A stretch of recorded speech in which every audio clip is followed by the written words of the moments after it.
Hi guys, Happy New Year and welcome to my Best in Beauty of 2019. We're going to be chatting about all of the makeup that I loved throughout the year. This is always very hard to do, so for each category I tried to select a drugstore and a high-end option. Some categories are only drugstore, some are only high-end, some have one product, some have like 4 or 5 products, so it might be a little bit of a long one, so buckle up. If you missed it, I did my favorite foundations for 2019, so that's a whole separate category. That will be linked down below, and if you're curious about this look, I did film it and it will go up as probably an IGTV, so if that is up, it will be listed down below, and as always, I will list every product mentioned in the video along with every product that is on my face, but let's go ahead and get started. So starting out with primers, and for I guess all of these, I'm only going to be able to list so much in the description box because like there's only a certain number of characters, so if you're curious about any of these products, like type in Samantha Jane whatever primer, that way you can see if I've reviewed it, if I included it in a roundup, that kind of stuff, because I put a lot in my description box and YouTube always stops me. So anyway, starting out with primers, let's start off with a drugstore one. This one is the e.l.f. Oil Control Primer Mist. This was actually recommended to me by you, and I'm so glad that you did. It's a really nice easy primer because it comes in a spray. I feel like it helps getting my foundations moving, but I feel like it also does help with oil control, and although I'm not super oily right now, I definitely do still have some oils, but a lot of oil controlling products can end up feeling heavy and sometimes make me oilier, like those old school oily primers. So yeah, this is definitely really good and quite lightweight. And then also from the drugstore is the CoverGirl True Blend Skin Primer. This is the pore minimizing one. I think it does a good job for a pore minimizing primer without being thick and heavy and cakey. Again, like I mentioned, I'm gonna go through these kind of quickly so we're not here all day. And then lastly, on the high end, the Ole Henriksen Banana Bright Face Primer. I wore this basically all summer and I really enjoyed it. It's nice and lightweight, it's hydrating but not like greasy, there's no glitter in there. You can wear it on its own as well, which I feel like a lot of primers say that you can do that, and in my opinion, you can't always do that, but this is definitely one that looks really good on its own. And I will be doing a full face of 2019 favorites, which will include some of these products and some other products that I really loved that I didn't mention in this video, so stay tuned for that. But let's go ahead and move into concealers. So I actually have no high-end concealers to mention. I loved my Too Faced Born This Way, but that is one that I've talked about many times. I loved almost all the drugstore concealers that launched this year / like end of last year. So the first is the Revlon Candid Concealer. I really like this. I think it's a good actual medium coverage concealer. I find when things are light and medium coverage concealers, sometimes they make my eyes look worse, like they make them look gray, and it's just like, it looks like you tried to conceal unsuccessfully, I guess, but I feel like this does a good job being actually medium. And then something that's a little bit more full coverage is the L'Oreal Infallible Full Wear, and I think that this is really good. I love the CoverGirl one that came out, but that shade isn't as good of a match for me, so this is definitely a good one. The Maybelline Superstay is good too, but I feel like I use this one the most throughout the year, and it has a really good shade range, and I really like this one. Moving into some cream products, of which these are primarily high-end. I have one drugstore in here. Talking about cream contour first and kind of cream bronzers. I definitely used a lot of Drunk Elephant Debronzy, but I mentioned that a lot last year too, and here I am mentioning it. But something new that I discovered in the springtime, I believe it was the Clinique Sunkissed Face Gelée, and I don't believe that this is new, but I really like this because I used it on its own, like mixed into a moisturizer. Sometimes I used it kind of like as a really light bronzer. It's like transparent, it's like a gelée, like it's transparent but it has that bronziness in it, so I kind of used it around the center of my face, especially moving into the winter or being in the dead of winter now. This is the kind of thing I really like to reach for because my face gets so pale. And then another thing I really liked to kind of cream contour with was the Nudies tinted blur stick, and now mine broke, which is very annoying, but the actual product itself is really good, easily blends out. I have the lighter shades as well. I want to try those on my face as like a tinted kind of moisturizer product, but I really love a deeper shade for a contour, and it just blends out really easily. It's buildable because cream contour is very intimidating. I think Instagram really made it like a bigger deal than it needed to be, but it can look incredibly natural and be easy. You don't need to make yourself look like remember when people were literally making themselves look like clowns and paint, like it was just too much. This is quite an easy product, and I really like it. Cream blushes, sticking on the Nude Sticks train. I have two of them here. I have a Nudies, are they both the Nudies Matte? So yeah, these came out in the middle of the year, I think. There's a shade called Poppy that I still really want to try, but I have Sun-Kissed and Sunset Strip. Again, cream blushes can be intimidating, but these are gorgeous. You just dot a little bit on, you can blend it out with a sponge, you can do it with your fingers. I've done videos on cream products before and I've used them in many get ready with me's if you'd like to see them in action, but really easy to work with and gorgeous shades. Like Sun-Kissed has a little bit more kind of neutralness to it. Sunset Strip has more coral, and they're both so pretty. Liquid highlighters, as you know, probably 2 years ago I really started getting into liquid highlighters, and I've got 3 different options here. The first one is drugstore, and I was a little scared of this. It is the e.l.f. Jelly Highlighter, and can you hear that? It's got a bizarre texture, but beautiful finish. I used this in a recent, or like a full face of e.l.f. sometime this year. Really glowy. It doesn't have a chunky highlight. Again, not hard to work with, and a great affordable option. And then my other 2 options are super bouge, but super gorgeous. So something that is more on, it's called the Glass Glow Face, and I feel like that's a very accurate description. I'm going to be using it in an upcoming acne coverage foundation routine because it is so natural on the skin but so glowy. It's like you drank all of your water, you exercised, you slept, and here you are. But you don't have to do any of that technically to get it in this. So definitely a high-end product, but you do get a lot in here and you only need a little bit, if that helps. And then something that's definitely a little bit more a little bit less like glass looking, I guess, and more of a traditional highlighter, but still incredibly gorgeous. And both of these glow beautifully through powder. You don't even need to put a powder highlight on top. It is the Guerlain Terracotta Highlighter, and this is in a stick, so you just kind of draw it on. I blend it out with a sponge, and again, this just gives a crazy glow. I really appreciate when I put down a cream or liquid highlighter and powder my face, I still have that glow. I think that can give a really natural look. Today I put powder on top because I'm not exactly going for natural, but yeah, those are all great options for liquid and cream highlighters. Now to set the face, I've got a few different options. I also mentioned 2 powder foundations in my favorite foundations of 2019 that I used a ton to set my face, but to set my under eyes a bunch this year, no surprise here, but Bacon Blot, absolute favorite from, you can get it at Ulta quite cheap. On Beauty Bay, I think it's $4. I've ordered from Beauty Bay to Canada before, and it was quite cheap. I picked this up at Ulta, and then I've also ordered directly from their website to Canada and have had no issues. You can get it in a big variety of shades. It comes in like skin tone shades too, but I just love having a pressed under eye powder that has pigmentation in it, that is in kind of a banana color, because a lot of the popular under eye powders are loose, and that's just not really my jam.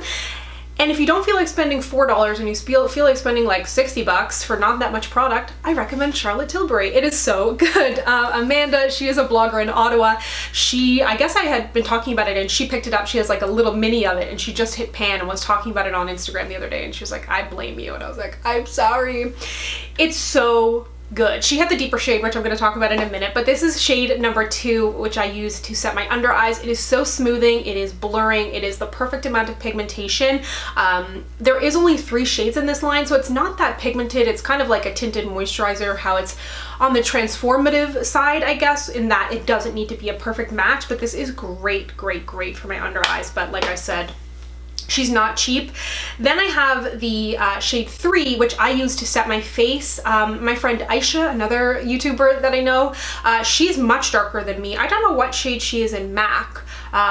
Definitely much darker than me, and she uses this to set her face. So it's obviously works well for a variety of skin tones. Again, it gives that airbrush look, kind of like it says, and like my skin is quite broken out right now, but I still feel like I have a smooth look to my skin. If you use a lot of really matte foundations and you want to set your face but you don't want to pile a matte powder on top of a matte foundation, this is a great option. I think if you are not a huge fan of powders, this could be excuse me, talking very fast and talking a lot. This could be a great option for something that's going to be smoothing and powder and set your face without that heavy powdery feeling. And then It is very rare that I find a powder that I like to use both under my eyes and on my face, and I thought that this is something that absolutely does that. This is new from Dermablend. We know and love their original powder, but this is the Illuminating Banana Powder, and this is really gorgeous. Again, if you're not a huge powder person, this could be a good option for you. Nems is home. Hello, sir. Hello. Hi. Yes, I am. How's it work out? Good. Well, you look jacked, bub. Yeah, you can see with it. That New Year's Day pump. Yeah. So a lot of people at the gym? Yeah. Yeah? Everyone's getting their workout in. Good for them, man. Yeah. You look great with it here. Thanks. It feels kind of different. I'm wearing earrings too for the first time in a long time. I like this actually. So yeah, kind of lost my train of thought, but I really like this. You do get a lot of product in here, and again, I think this is the kind of product that could work on a lot of skin tones. I liked their original powder, but I definitely like this better. I don't tend to love loose translucent powders, although they were like the rage maybe 2017, 2018. I liked them, but never was totally on board, but this is one I can absolutely get on board with. But to kind of go back on what I just said, I did love this loose translucent powder, and I don't like for me to continually reach for a loose powder, I really gotta like it, because loose powders are just annoying, and I didn't hear many people talking about this. It looks like one of Benefit's older products, but they did release it in the year. I think it might have been a re-release, but it's quite good. Very good for oily skin if you're looking for something mattifying. It is the Dr. Feelgood Silky Mattifying Powder. I love this as a powder to set my primer before a foundation if you're into that. It's good to set your face. It's good to touch up. It is very silky. It is mattifying, but it doesn't look dry or cakey. And I really, really think that this is a good option. Moving into bronzer, I'm only going to mention one today. I've got another one that I'm going to be talking about in the Full Face of 2019 favorite, so you'll see it there. But the one that I feel like I reached for probably the most this year is actually a face powder, and I've talked it to death. Like, a lot of these really shouldn't be surprises, I guess, but the Rimmel Stay Matte Powder in the shade Pecan. They finally released new shades of the Stay Matte Powder, which I'm so happy about, and although I love the Stay Matte Powder to set my face, I definitely love it as a bronzer more, just because it is buildable, it is not hard to work with, it's matte, so if you prefer something more mattifying, this could help sticking around on your face a little better. It's just a really great shade, and Rimmel is incredibly affordable, and I've said it a million times, but if you do have trouble finding a bronzer in the bronzer section, don't be afraid to look at a face powder, because it's not going to be as pigmented necessarily, so easier to work with. Or if you want something more pigmented, technically you can just get a powder foundation as well, but this is just really easy to work with, super affordable, perfect shade, all around great. For me, I really stick to similar things when it comes to concealers. I find a concealer and I stick to it. To blush, I find a blush and I stick to it, and brow gel. There's no, I mean, I'm just gonna say now, Benefit 24-Hour Brow Setter was my favorite brow gel. I loved that and will forever. But the two blushes that I used the most this year, the first half of this year, it was all about the Buxom Wanderlust blush in Mykonos. As you know, I lost a good friend, the Balm Instain in Swiss Dot. She has been with me for years, and it seems they've discontinued it. So I'm gonna pretty much discontinue my use of it because I want to hold on to it. But the Buxom Wanderlust blush in Mykonos has definitely replaced that for me. It is long wearing, it is the perfect shade. I actually had kind of a backup. They had sent me a second one, and I was holding on to it, but then I ended up giving it to my friend because I was like, this is ridiculous. I don't need to have a backup blush. And she wears makeup, not a ton of makeup, but I didn't know if she would feel like this was too bright for her. She's probably like an NC35-ish. She can get quite tanned, but she absolutely loves it. So blush, like bronzer in swatches, can be a little deceiving, but once you get it on your cheeks, it's so gorgeous. I love it. And then on the drugstore end, again, probably no surprise here, it is the NYX Sweet Cheeks blush in, I was gonna say matte, in Summer Breeze. I love Daydream as well, but Summer Breeze is definitely the one I reach for the most. It's kind of like a bit of a brighter MAC Copper Tone, which was one of my favorite original blushes, and I've been wearing this non-stop. Incredible formula, affordable, drugstore, matte, no stupid packaging. a delight. For highlighters of the powder variety, I have no high end. There was nothing really. There was good ones, and obviously you know I was reaching for the Fenty one all the time, but like that is by no means new. So I have no high end ones. I definitely included them in the liquid version. But earlier this year, Maybelline came out with the Puma collection, and I absolutely love this. Unfortunately, this is limited edition. I did get an extra one from Maybelline. I begged them for it and did a giveaway earlier this year, and she has since received her prize, but this is so good. I love their Master Chrome. Like the original gold one is gorgeous, but something about this is just poppin'. Like it looks purpley goldy pink, which you think would not be, not that it wouldn't be wearable, but I wouldn't think it would just go with everything so well. And there's something about that pinkness in there that really did something for me. I'm hoping they'll come out with it again if like Puma doesn't have some rights to it. But something that gives me similar vibes, again, I mentioned this in several favorites videos, wearing it today, the Physicians Formula, again, how many times did I say again? But this has that pink vibe to it. So it's like a pinky gold, and if you've yet to try this and you're of a skin tone similar to me, not even this necessarily, but like a pinky gold highlight, I recommend. Like Marc Jacobs did one over the holidays last year. That was gorgeous. This one is in the shade Freshly Picked. It comes in some really pretty shades, some even deeper shades if you have a deeper skin tone.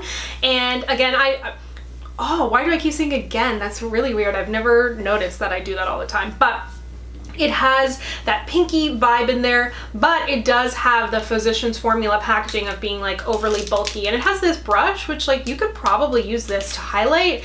And it does have kind of a fragile formula. So I feel like that is part of their reasoning of not having something that's too close to the pan. If you drop it, it maybe feels a little bit more hefty, but that does not stop me from using it. It's absolutely gorgeous. The Rose collection in general was really nice. They've come out with some new stuff that I haven't gotten my hands on yet, but I have not stopped using this ever since they launched it maybe 6 months ago. Moving up to the eyes, I have two eyeliners that really impressed me this year.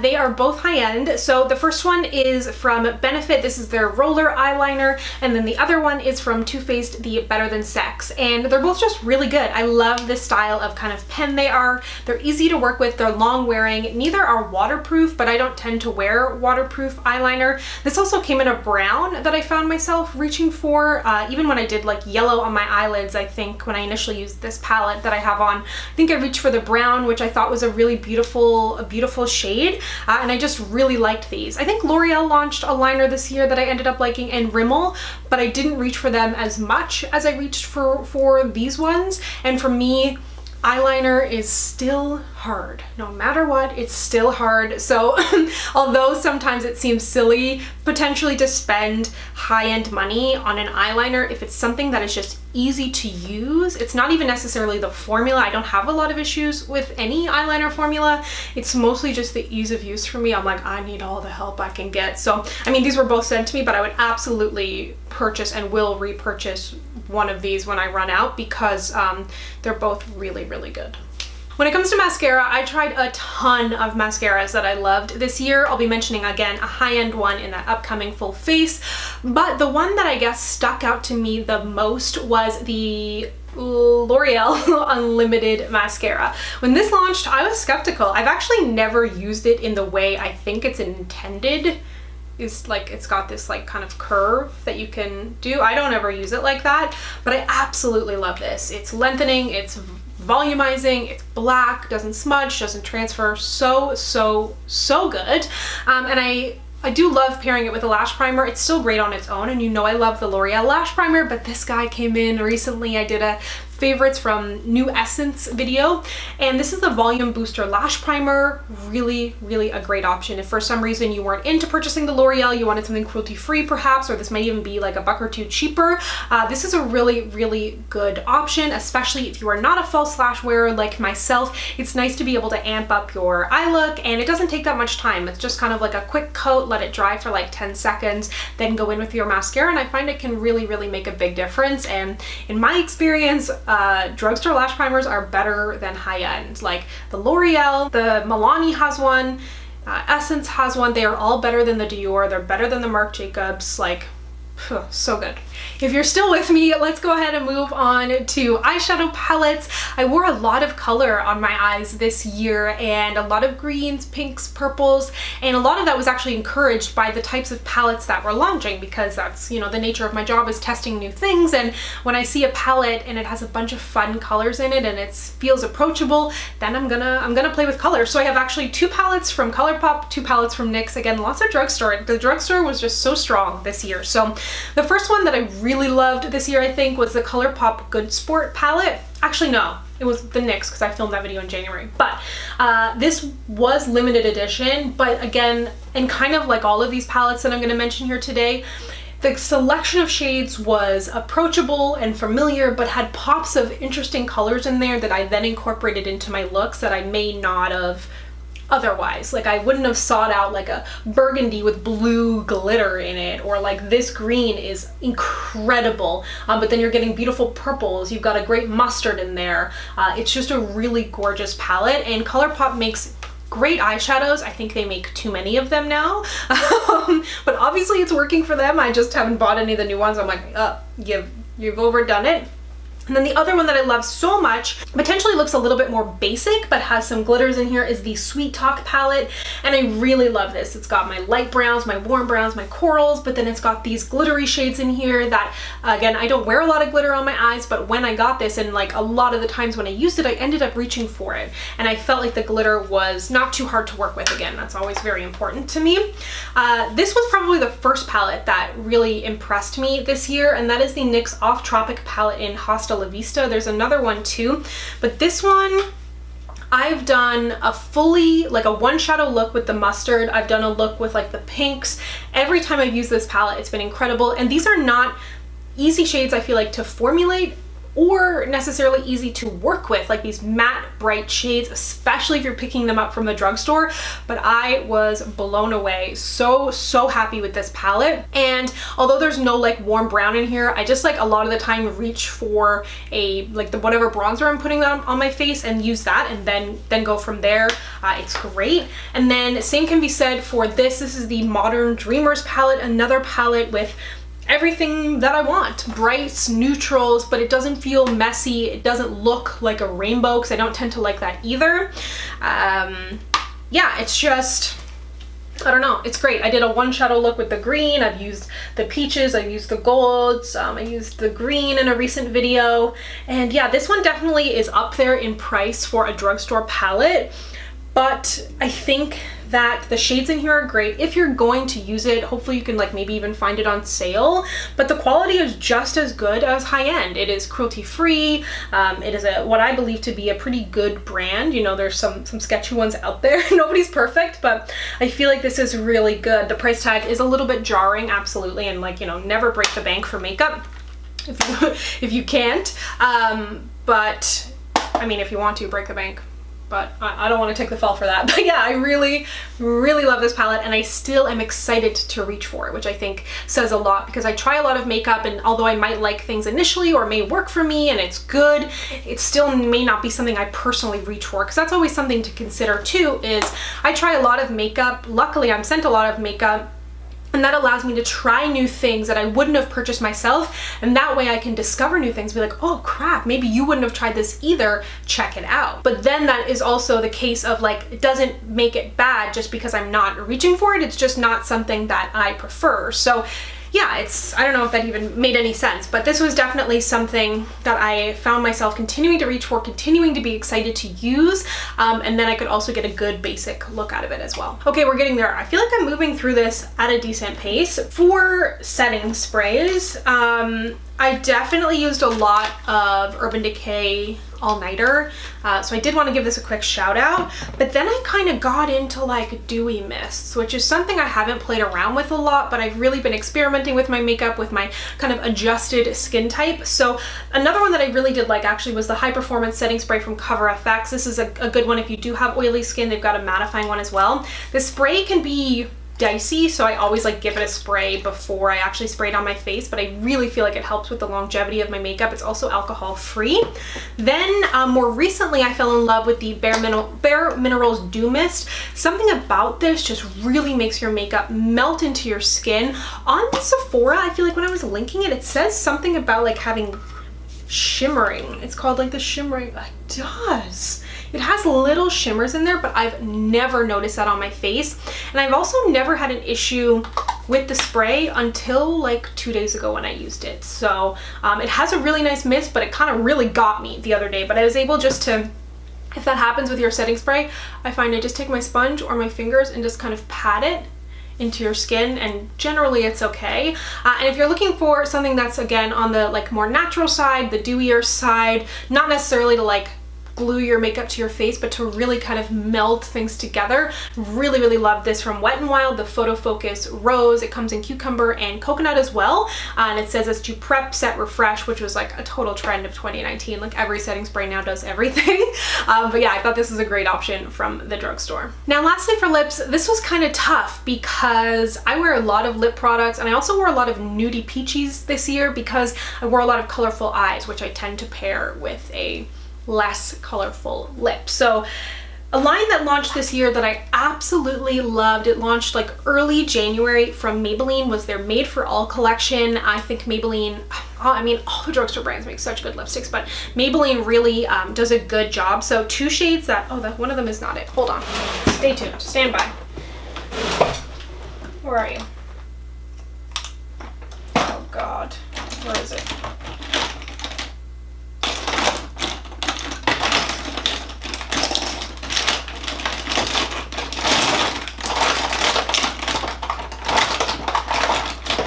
That's the sound of my lipstick drawer. A declutter is in need. I don't have it in front of me, but I do have an Instagram lip swatch video swatching all of them. The red from this collection was kind of their standout shade, which was amazing. And then I also really loved the Pink for Me shade because I don't know, it was just kind of like a mauvey pink, and it had a really good look to it. I didn't need to wear a lip liner with it. It's super comfortable. I kind of fell out of the liquid lipstick game this year, and it was really nice to have a gorgeous, kind of more traditional lipstick. And then a nude that I absolutely love is from L'Occitane. They have color products if you didn't know.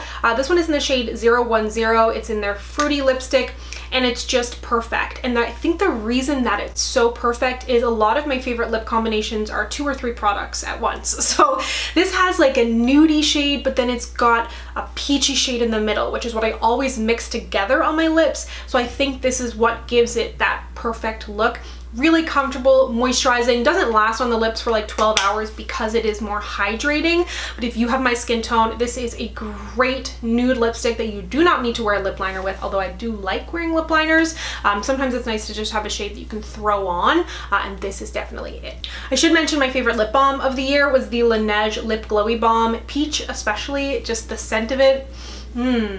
So good. Did a lot of traveling this year, which I'm very grateful for, and pretty much every trip this was all I brought because it's hydrating. It's a very similar formula to the lip sleeping mask, which you know I love, but it doesn't have the exfoliators in there.